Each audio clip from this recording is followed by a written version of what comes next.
and probably invite our Imam Shakir. I'm sure he's not a stranger to most of us, especially those of us who goes to Dar al-Hijrah to listen to his khutbah on Fridays. But in the interest of time, I'll try to summarize my introduction to Imam Shakir. Imam Shakir is an Egyptian who's been here, I believe, since 1970s, 60s, 50s, but no, I'm kidding. Since the 1970s. He is a citizen of the United States. He completed his undergraduate education in economics from Cairo and completed an independent Islamic studies with Al-Azhar scholars as well as Imam Training Institute Al-Jamhiyya Al-Shar'iyya in Cairo, Egypt.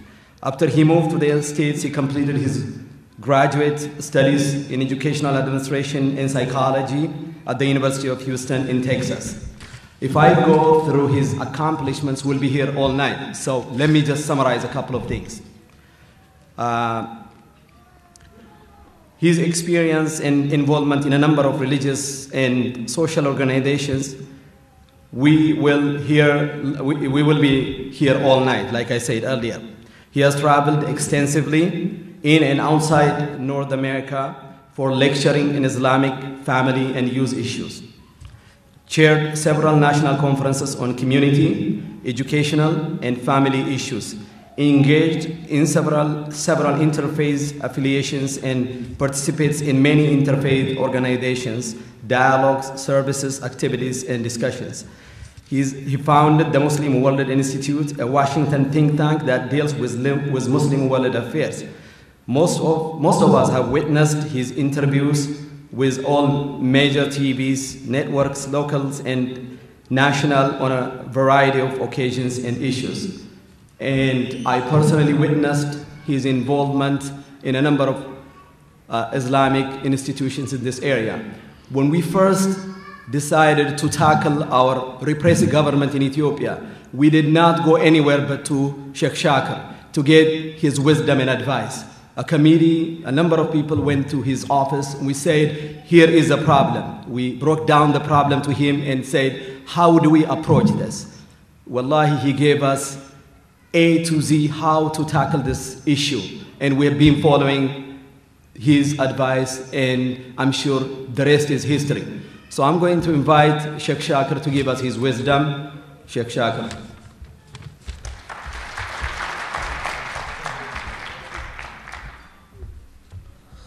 Assalamu alaikum, brothers and sisters.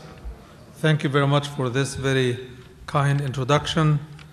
I'm not stranger here. Would wondumach na ehutwich?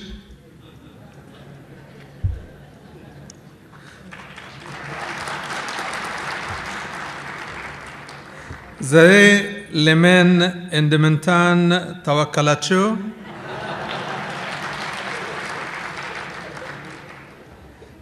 Dimitsashan Yasama. Can you repeat after me? I don't hear you. Ditchiman Yasama. Repeat it. Ditchiman Yastama. Thank you. Al-Ahbash, Ethiopia, Muslimat, Mary, Indahon, and Fikadan. And Fakadan. And Fakadan. Zare Ethiopia Muslimat Gan Liftah Komena. Komena. Kowanden Ehotushana Gan in Komalain. In Komalain. And in Tachen Hilachen. Now.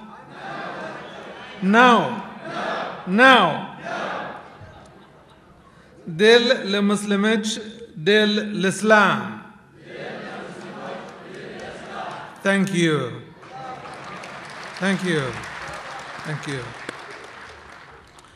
So you know why we are here? You know what we're standing for, right?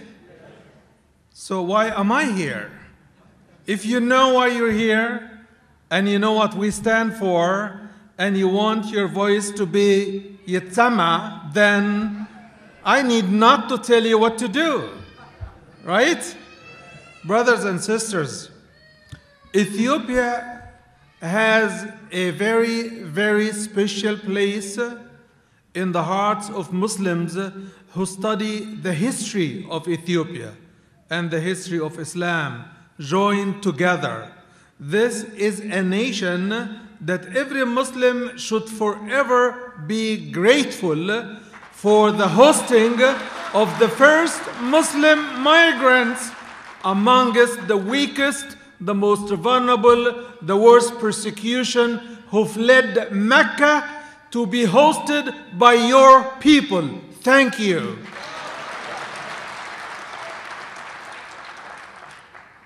Ethiopia is not just history. Ethiopia is still holding the key to the blessings of Allah to a lot of nations. Allah is sending a lot of gifts and bounties down, first to Ethiopia, then it goes north to everybody else. From your place starts the bounties of Allah. You have to be very, very proud of your nation, of your ethnicity, of your religion, of your community, and of your history. Your history.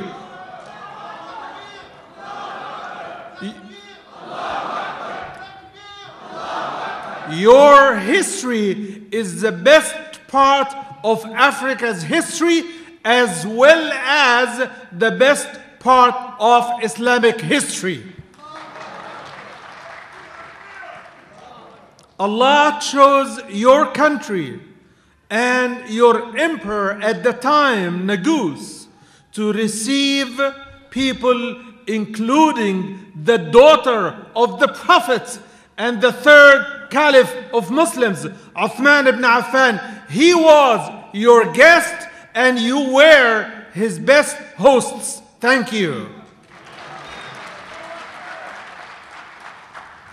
It is because of this that I personally, whenever I hear the word Ethiopia, I feel it is part of me.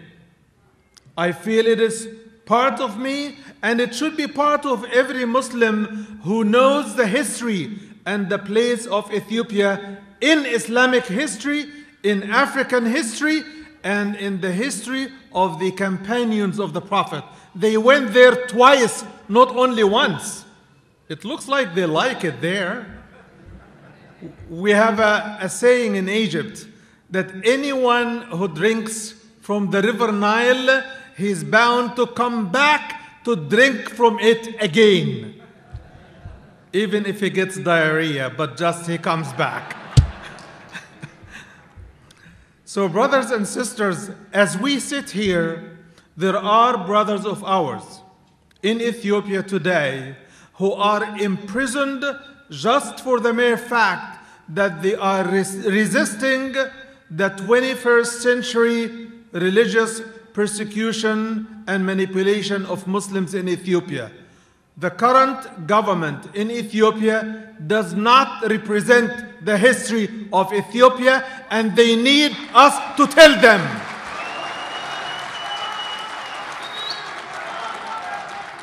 And they need to know that they do not give us the best hope in an Ethiopian future under similar leadership. We have to change.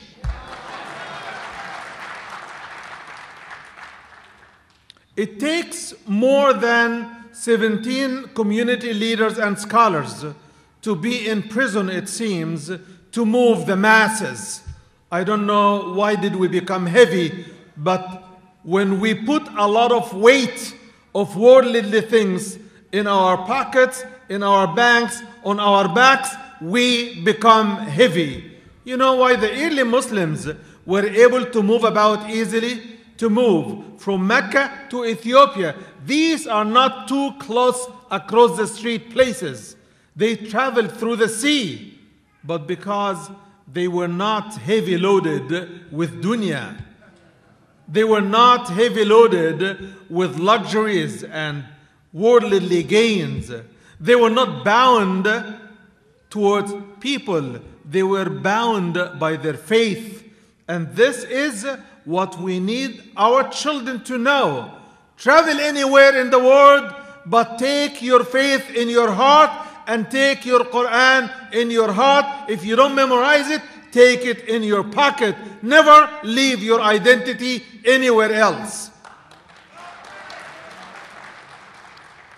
This is how the early Sahaba, they came to Ethiopia fully loaded, not with worldly things, but fully loaded with faith that shaped the entire world from their point forward. We are not the generation that is going to reverse what they have done. We should be the people that reopen Africa and reteach Africa and reopen Africa and its heart, its minds, and its souls to the word of Allah.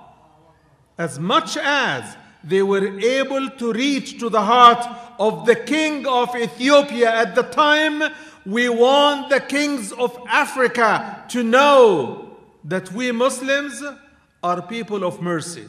We're not there for oil. We're not there for minerals. We're not invading anybody's country for gold or silver or uranium, as people do invade our countries. We're not attacking the most vulnerable and the least able nations, as superpowers today are competing to do. It is not us who are violent. It is the enemies of humanity who are using violence and weapons and militarization to control world resources, world ideas, world market, world consumers for the benefit of the few elites. Even in Western countries, it is not fair.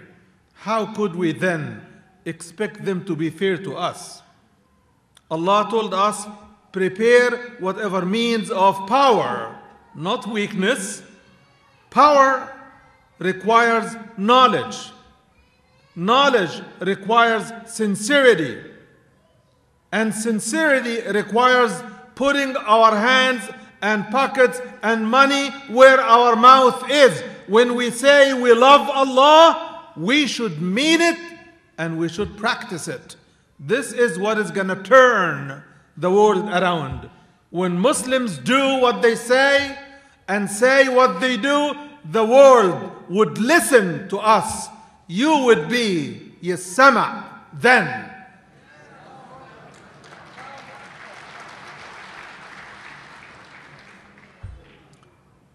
The world today only acknowledges the powerful. We have three sources of power.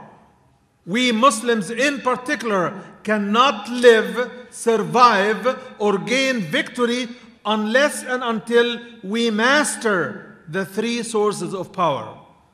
The first one is the power of our faith, which is only to be reflected in the power of our knowledge, the power of our commitment, and the power of our discipline and practice of our faith. First source of power is the power of faith. I want you to repeat after me. The power of faith. The power of faith. The power of faith. And this is represented, as I mentioned, in the power of our knowledge, commitment, discipline, and practice of Islam. That is the first source of power. The second source of power is the power of our unity as Muslims.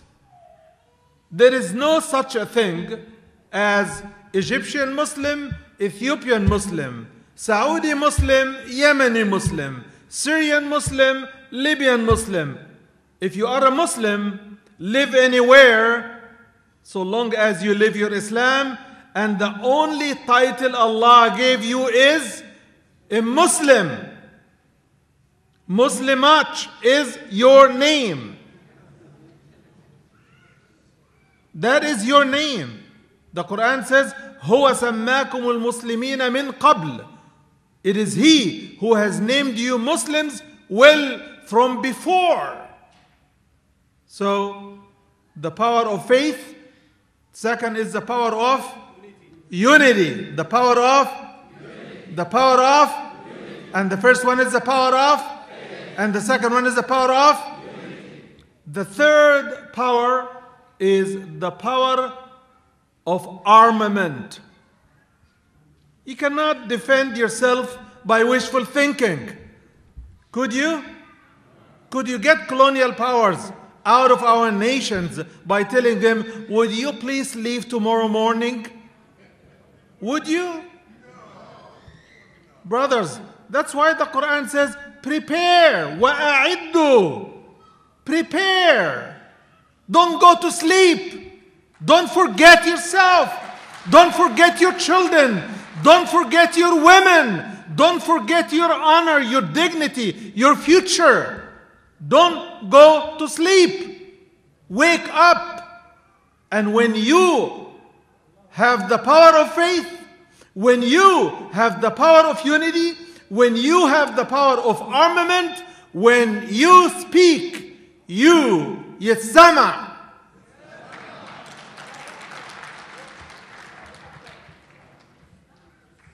Now, the issue we're having in Ethiopia is typical manipulation of the Muslim masses.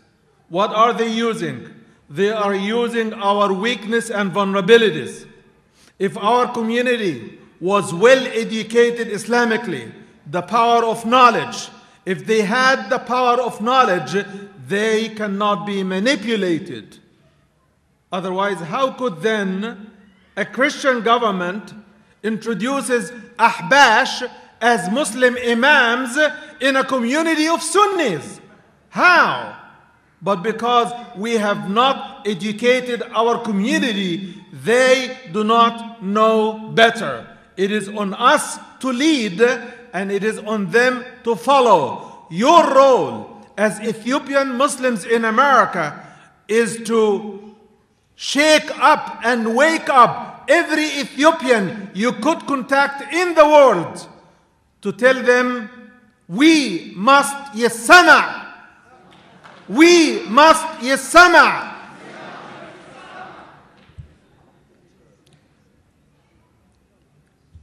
Brothers and sisters, the world is becoming a closer and tighter village, whereby, by the blessings of Allah subhanahu wa ta'ala, you can travel anywhere in few hours, and you can reach anyone by a telephone call. Why is Islam limited to just us? Simple. We don't learn other people's languages. We don't talk to people who don't speak our language.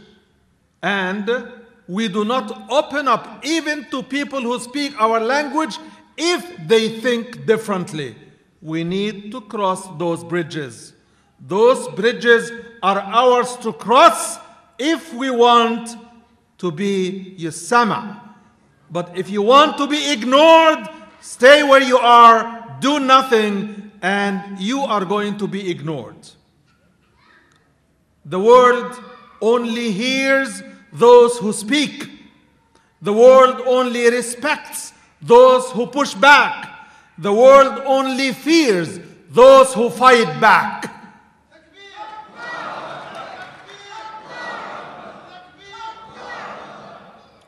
Brothers and sisters, in a post-9/11 atmosphere, many Muslims, including a lot of Muslim leaders, including world leaders and national leaders and presidents and kings and emirs, have bowed down to the Western pressure.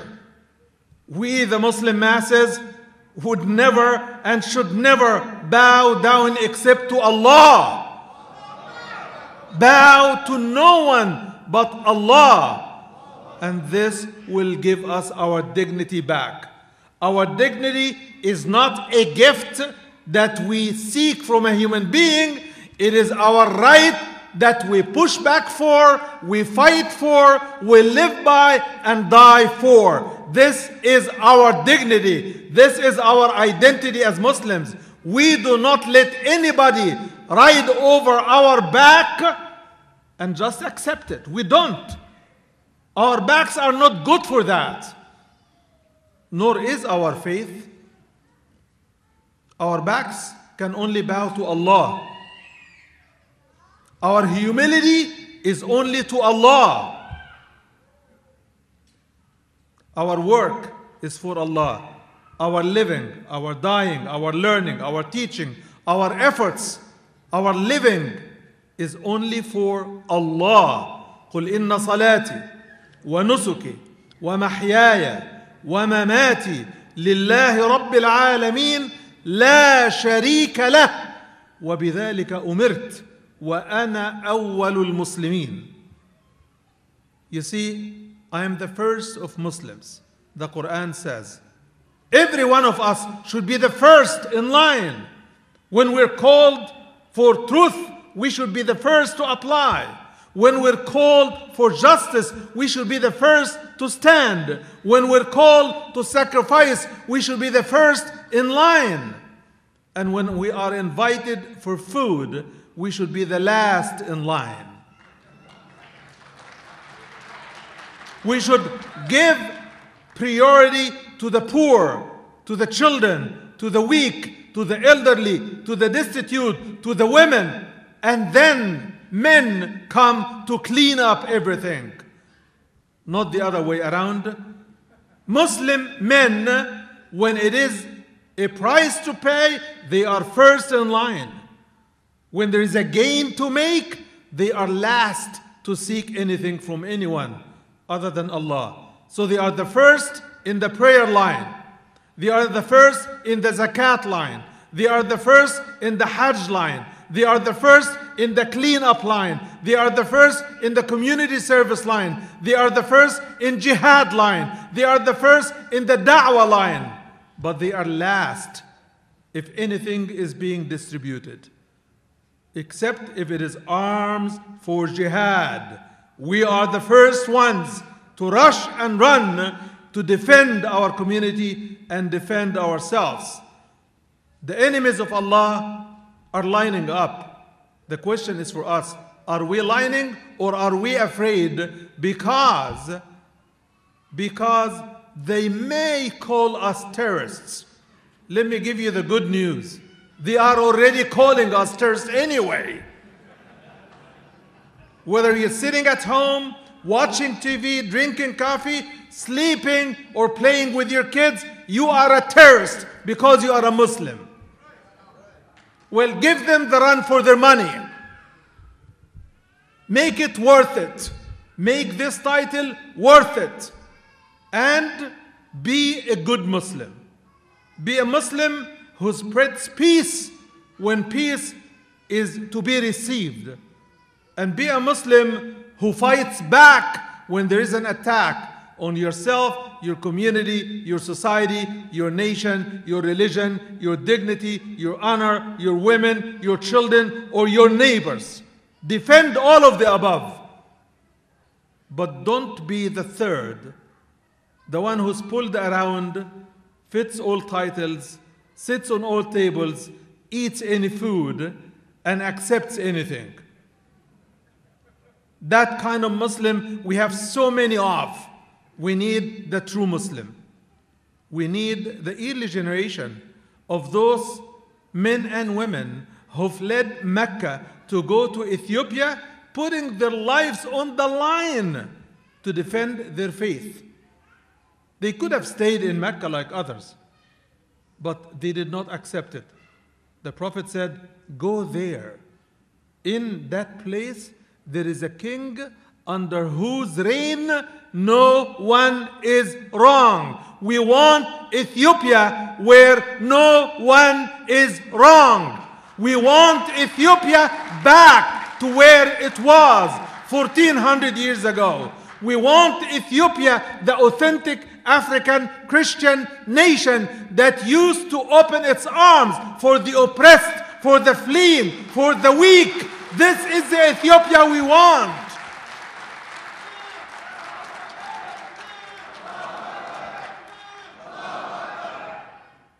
And we will be the first citizens to defend it. Brothers and sisters, I am honored to be with you here tonight, and I will repeat this again. Zarei limen indemintan tawakkalachu. So show me the money. If that is true, show me the money. Show me the commitment. Show me that you love Allah. Show me that you love your brothers. Show me that you care for the families who have been imprisoned on your behalf, in our name, in the name of our faith, in defense of the right, our right, and their community. This is a very little sacrifice compared to what they have to endure for Islam to prevail and for the Ahbash to go back to the old new Habasha. Lebanon is where the Ahbash is. But Habasha is for the real Ahbash. Habasha is for the real Ahbash. But Lebanon can take them back. Thank you very much. Assalamu alaikum wa rahmatullah.